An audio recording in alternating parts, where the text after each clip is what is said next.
안녕하세요. 6월 15일 화요일 새벽 예배를 하나님께 올려드립니다. 기도하십니다. 좋으신 주님 감사합니다.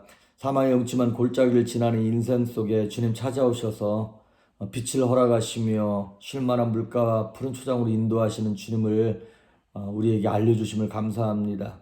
말씀의 귀를 기울이며 성령의 감동에 순종하여 믿음의 길, 축복의 길을 온전히 걸어갈 수 있도록 하나님 오늘도 말씀하시고 새롭게 하여 주옵소서. 감사하고 예수님의 이름으로 기도했습니다. 아멘. 우리 예찬송가 210장, 새찬송가 421장 내가 예수 믿고서 죄사함 받아 찬양합니다. 내가 예수 믿고서 죄사함 받아 나의 모든 것 다 변했네. 지금 내가 가는 길 전부 내 죄가 씻겼네. 나의 모든 것 변하고 그 피로 구속받았네. 하나님은 나의 구원 되시오니 내게 정죄함 없겠네. 주님 밝은 빛 되사 어둠 맺히니 나의 모든 것 다 변했네. 지금 내가 주 앞에 온전케 되는 주의 공로를 의지함일세. 나의 모든 것 변하고 그 피로 구속받았네.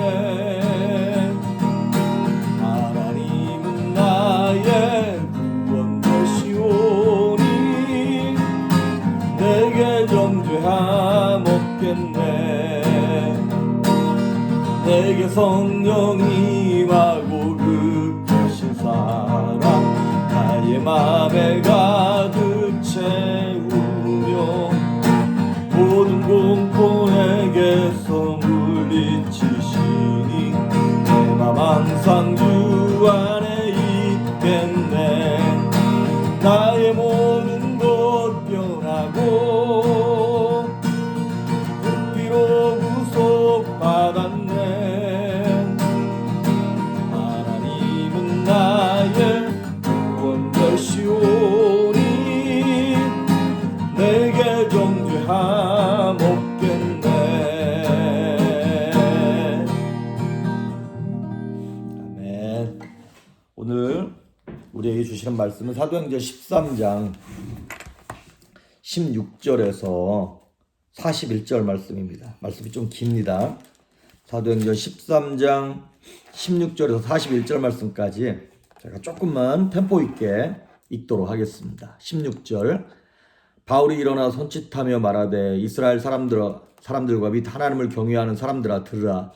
이 이스라엘 백성의 하나님이 우리 조상들을 택하시고 애굽 땅에서 나그네된 그 백성을 높여 큰 권능으로 인도하여 내사 광야에서 약 40년간 그들의 소행을 참으시고 가나안 땅 7족속을 멸하사 그 땅을 기업으로 주시기까지 약 450년간이라. 그 후에 선지자 사무엘 때까지 사사를 주셨더니 그 후에 그들이 왕을 구하거늘 하나님이 베냐민 지파 사람 기스의 아들 사울을 40년간 주셨다가 패하시고 다윗을 왕으로 세우시고 증언하여 이르시되 내가 이새의 아들 다윗을 만나니 내 마음에 맞는 사람이라 내 뜻을 다 이루리라 하시더니 하나님이 약속하신 대로 이 사람의 후손에서 이스라엘을 위하여 구주를 세우셨으니 곧 예수라. 그가 오시기에 앞서 요한이 먼저 회개 세례를 이스라엘 모든 백성에게 전파하니라. 요한이 그 달려갈 길을 마칠 때 말하되 너희가 나를 누구로 생각하느냐? 나는 그리스도가 아니라 내 뒤에 오시는 이가 있으니 나는 그 발에 신발끈을 풀기도 감당하지 못하리라 하였으니 형제들아 아브라함의 후손과 너희 중 하나님을 경외하는 사람들아 이 구원의 말씀을 우리에게 보내셨거늘 예루살렘에 사는 자들과 그들 관리들이 예수와 및 안식일마다 외우는 바 선지자의 말을 알지 못하므로 예수를 정죄하여 선지자들의 말을 응하게 하였도다. 죽일 죄를 하나도 찾지 못하였으나 빌라도에게 죽여달라 하였으니 성경에 그를 가리켜 기록된 말씀을 다 응하게 한 것이라. 후에 나무에서 내려다가 무덤에 두었으나 하나님이 죽은 자 가운데서 그를 살리신지라. 갈릴리로부터 예루살렘에 함께 올라간 사람들에게 여러 날 보이셨으니 그들이 이제 백성 앞에서 그의 증인이라. 우리도 조상들에게 주신 약속을 너희에게 전파하노니 곧 하나님이 예수를 일으키사 우리 자녀들에게 이 약속을 이루게 하셨다 함이라. 시편 2째 편에 기록된 바와 같이 너는 내 아들이라 오늘 너를 낳았다 하셨고 또 하나님께서 죽은 자 가운데서 그를 일으키사 다시 썩음을 당하지 않게 하실 것을 가르쳐 이르시되 내가 다윗의 거룩하고 미쁜 은사를 너희에게 주리라 하셨으며 또 다른 시편에 일렀을 주의 거룩한 자로 썩음을 당하지 않게 하시리라 하셨느니라. 다윗은 당시에 하나님의 뜻을 따라 섬기다가 잠들어 그 조상들과 함께 묻혀 썩음을 당하였을 때 하나님께서 살리신 이는 썩음을 당하지 아니하셨나니 그러므로 형제들아 너희가 알 것은 이 사람을 힘입어 죄사함을 너희에게 전하는 이것이며 또 모세의 율법으로 너희가 의롭다 하심을 얻지 못하는 모든 일에도 이 사람을 힘입어 믿는 자마다 의롭다 하심을 얻는 이것이라. 그런즉 너희는 선지자들을 통하여 말씀하신 것이 너희에게 미칠까 삼가라. 일렀을 보라 멸시하는 사람들아 너희는 놀라고 멸망하라. 내가 너희 때를 당하여 한 일을 행할 것이니 사람이 너희에게 일러줄지라도 도무지 믿지 못할 일이라 하였느니라 하니라. 아멘. 자, 사도행전 13장 지금 바울과 바나바 바울의 첫 번째 선교 여행을 진행되고 있습니다. 그런데 중간에 함께 왔던 마가 요한이 선교 여행을 포기하고 집으로 돌아갔어요. 그러니까 3명이 가다가 가장 젊은 청년이 떠나갔으니 이 두 사람이 얼마나 마음이 힘들고 어려웠겠습니까? 충분히 낙심할 법한 상황에서도 불구하고 이들은 계속 선교 여행을 진행하면서 담대히 복음을 전합니다. 그리고 오늘 이제 그 회당에 들어가서 이 바울이 이제 자신의 어찌 보면 선교의 데뷔 설교를 한다 그러나요? 그 구브로를 지나갈 때는 뭐 설교라기보다는 기적이 나타났던 거고요. 오늘 이 비시디아 안디옥에서 이제 회당에서 말씀을 전할 때는 이제 제대로 된 설교를 바울이 이제 사람들 앞에 하게 됩니다. 그런데 그의 설교를 가만히 들어보면 구약의 역사를 쭉 훑기 시작합니다.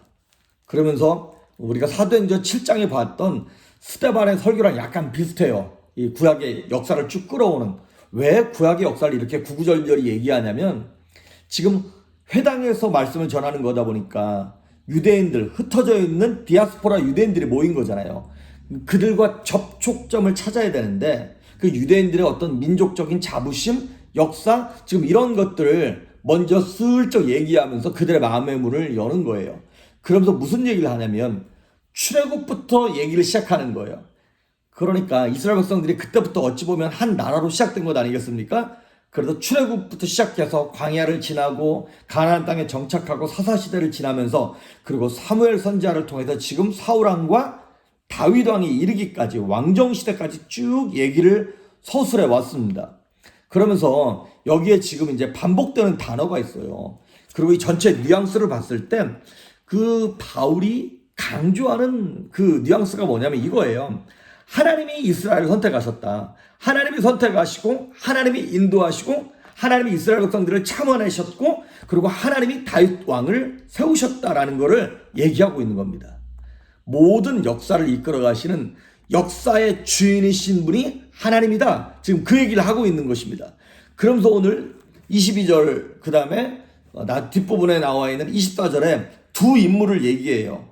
다윗과 침례 요한을 얘기합니다. 그런데 이 다윗과 침례 요한이 주인공이 아니라 이 두 사람을 통해서 예수 그리스도에게 초점을 맞추기 위해서 이스라엘 백성들이 그때까지 어찌 보면 신뢰하고 믿고 했던 그 사람들의 이름을 거론하고 그 사람들의 행동을 통하여 예수 그리스도를 소개하기 위한 것입니다.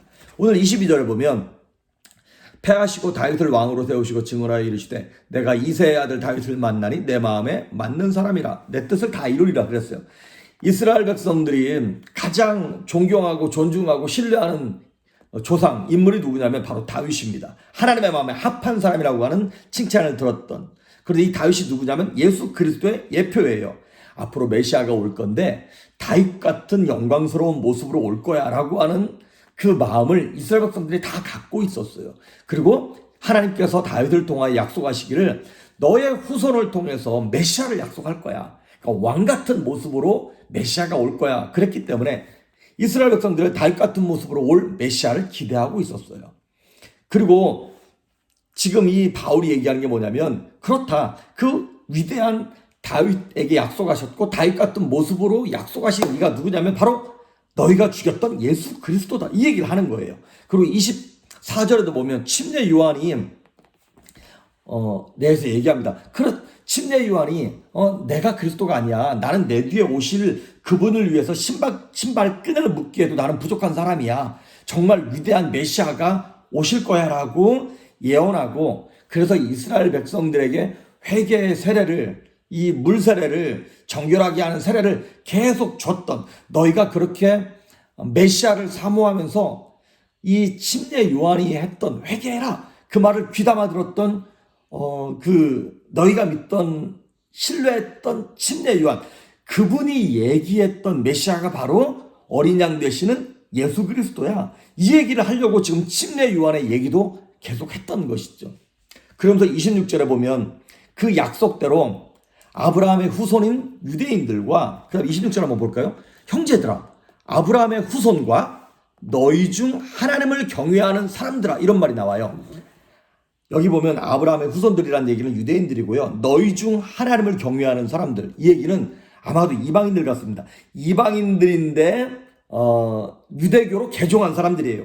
그런 사람들이 지금 회당에 모여 있는 거잖아요. 그러니까 하나님의 말씀을 사모했던 사람들이에요. 이런 사람들에게 예수님께서 오셨다, 복음이 왔다, 이 얘기를 하고 있는 거예요. 그런데 27절, 예루살렘에 사는 자들과 그들 관리들이 예수와 및 안식일마다 외우는 바 선지자들의 말을 알지 못함으로, 그 성경에 구약에 나와 있는 그 말씀 예언을 깨닫지 못함으로 말미암아 하나님께서 보내신 예수를 죽였다는 거예요. 그런데 28절부터 30절까지 쭉 나오는 얘기가 뭐냐면, 그들이 죽였음에도 불구하고 이 예수님을 하나님이 다시 살리셨다. 그리고 하나님이 살리셨고 31절에 보면 갈릴리로부터 예루살렘에 함께 올라간 사람들에게 여러 날 보이셨다.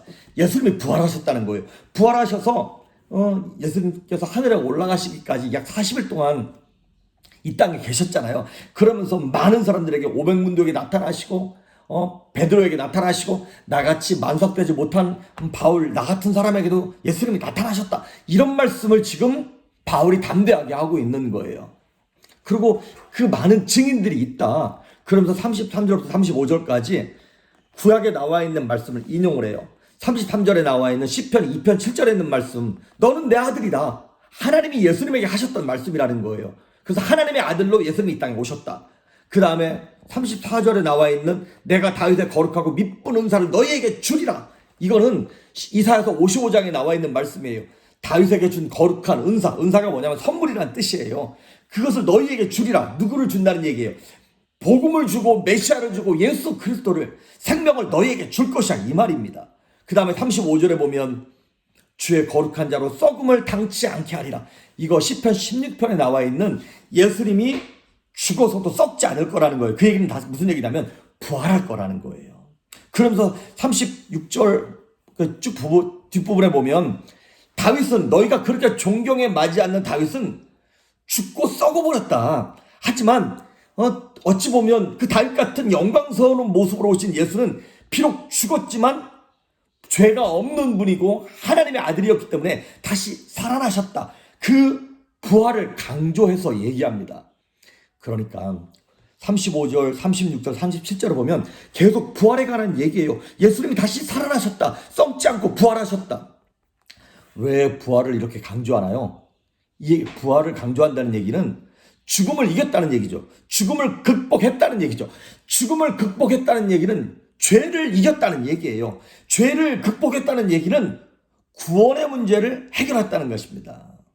그래서 38절에 나오는 얘기가 이 예수 때문에 죄사함이 너희에게 지금 선포되는 거야. 그러니까 이 예수를 믿어야만 해. 39절에 보면 또 모세의 율법으로 너희가 의롭다 하심을 얻지 못하던 모든 일에도 이 사람을 힘입어, 예수님을 힘입어 믿는 자마다 의롭다 하심을 얻게 될 것이야. 지금 유대인들 율법이 최고고 율법을 지켜야만 구원받는지 알고 있는 이들에게, 아니다, 너희들의 조상이 율법을 지키려고 그렇게 애를 썼지만 못 지키지 않았냐. 그리고 그 죽었던 모든 사람들이 그냥 썩어서 없어지는 거다. 하지만 예수 그리스도의 복음이 전파되는 순간 그 썩었던 육체는 썩을지라도 영혼이 다시 구원받게 되어지고 죄의 문제, 죽음의 문제를 해결받게 될 거야. 그러니까 이 예수 그리스도를 힘입어서 구원을 받아라. 이 얘기를 지금 사도 바울이 담대하게 하고 있는 것입니다. 그러니까 설교의 요점은 무엇이냐면 구약에 예언된 메시아가 바로 예수님이다. 오직 그를 통해서만 용서와 의롭다 하심을 받게 되는 것이다. 그러니까 죄로 인한 걱정, 두려움, 근심, 수치 이 모든 것들을 주님께 갖고 왔을 때, 아니 그 주님이 우리에게 오셨을 때 그 이 땅의 모든 문제들이 다 해결되는 것이야. 그러니까 예수로 말미암아 복음으로 말미암아 죄와 죽음과 두려움에서 해방돼 자유해. 이 얘기를 지금 사도 바울이 너무나 담대하게 하고 있는 것입니다. 그런데 41절에 보라 멸시하는 사람들아 너희는 놀라고 멸망하라. 내가 너희 때를 당하여 한 일을 행할 것이니 사람이 너희에게 일러줄지라도 도무지 믿지 못할 일이라. 복음을 그렇게 담대히 전했음에도 불구하고 이게 지금 구약의 하박국 1장 5절에 나와 있는 예언의 말씀이거든요. 너희들이가 보아도 보지 못하고 들어도 듣지 못하는구나. 너희의 강팍한 마음 어떻게 할래? 라고 얘기하면서 사도 바울이 어쩌면 이렇게 도전하는 거예요. 너희가 무엇을 믿고 무엇을 안 믿을지 지금 결정해라. 세상에 쓸데없는 거, 구원할 수 없는 것 갖고 목매지 말고 생명 되시는 예수님을 붙잡고 구원 받아라.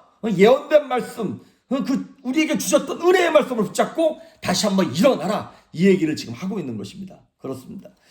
저와 여러분이 우리는 이미 구원 받았죠. 그런데 영원히 구원받았을 뿐만 아니라 이 땅에서 삶의 문제가 참 많습니다. 어쩜 그렇게 한 문제가 해결되면 또 다른 문제가 생기고 하나가 풀려지면 5개가 또 꼬여버리고 참 사는 게 쉽지 않아요. 보니까 너무너무 힘들어요. 왜 이렇게 살만하면 또 문제 터지고 또 사방이 막히고 그러는지 모르겠습니다. 왜 그렇습니까? 이 땅에 있는 것 의지하지 말라는 거예요. 주님만 의지하라는 거예요. 오늘도 여러분 예수님을 붙잡읍시다. 우리에게 주시는 하늘의 평강으로 평안하겠습니다라고 하는 그 믿음으로 하나님을 바라볼 때 우리 삶에 형통과 평강을 허락하시는 예수님께서 오셔서 오늘도 성령으로 저와 여러분을 충만하게 하심으로 승리하는 저와 여러분 될 수 있기를 주의 이름으로 축복합니다. 기도하십니다. 좋으신 하나님 아버지 감사합니다. 오늘 환경을 통하여 여러 가지 문제들을 통하여 우리의 인생이 주저앉고 어려움과 두려움 가운데 있습니다. 이러한 때에 나를 의지하지 아니하며 환경을 바라보지 아니하며 믿음의 눈을 들어 주님을 봅니다. 하나님 오셔서 성령으로 충만하게 하시며 말씀을 보내서 위경에서 건지시고 우리의 삶을 새롭게 하여 주시옵소서. 감사드리옵고 예수님의 이름으로 기도했습니다. 아멘.